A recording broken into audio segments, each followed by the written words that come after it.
अगर आप हॉरर के फैन हैं तो ये कहानी आपके लिए है। हर 12 सालों में लगने वाला महाकुंभ सिर्फ एक धार्मिक मेला नहीं होता, बल्कि ये कई रहस्यों और भूतिया घटनाओं का गवाह भी बनता है। ऋषिकेश, हरिद्वार, प्रयागराज और उज्जैन में जब ये मेला लगता है तब ढेर सारे साधु संत, नागा साधु और अघोरी वहां इकट्ठा होते हैं। लेकिन इन अघोरियों के बारे में कई डरावनी कहानियां मशहूर हैं।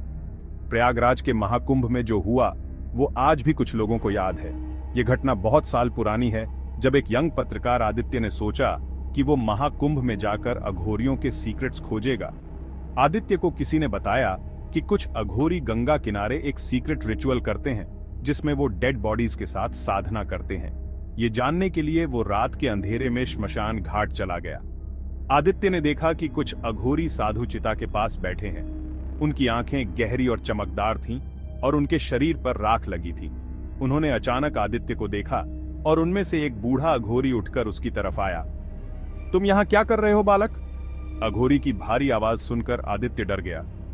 मैं बस आपके रिचुअल के बारे में जानना चाहता था, आदित्य ने हिम्मत करके कहा। अघोरी ने मुस्कुराकर उसे देखा और कहा, कुछ सीक्रेट्स जानना तुम्हारे लिए खतरनाक हो सकता है।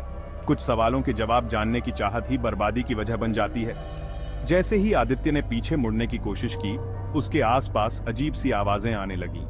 उसे लगा जैसे कोई इनविजिबल फोर्सेस उसके चारों तरफ घूम रही हैं। अचानक एक चिता से गाढ़ा धुआं उठा और उसमें से एक कंकाल दिखाई दिया। आदित्य चीख पड़ा, लेकिन उसकी आवाज किसी ने दबा दी। वो भागने की कोशिश करने लगा, पर उसके पैर जम गए। तभी अघोरी ने जोर से एक मंत्र पढ़ा और वो भूतिया कंकाल धुएं में गायब हो गया। तू बच गया, लेकिन अगली बार ऐसा मत करना, अघोरी ने कहा और अंधेरे में गायब हो गया। कहते हैं कि महाकुंभ में कुछ खास रातों में अघोरी तंत्र साधना करते हैं। वे ऐसी आत्माओं को बुलाते हैं जो आजाद नहीं हो पाई।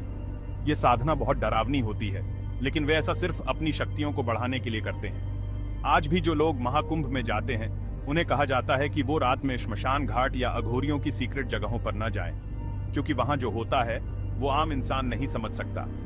क्या आप कभी महाकुंभ में अघोरियों से मिले हैं? अगर हाँ, तो अपना एक्सपीरियंस शेयर करें।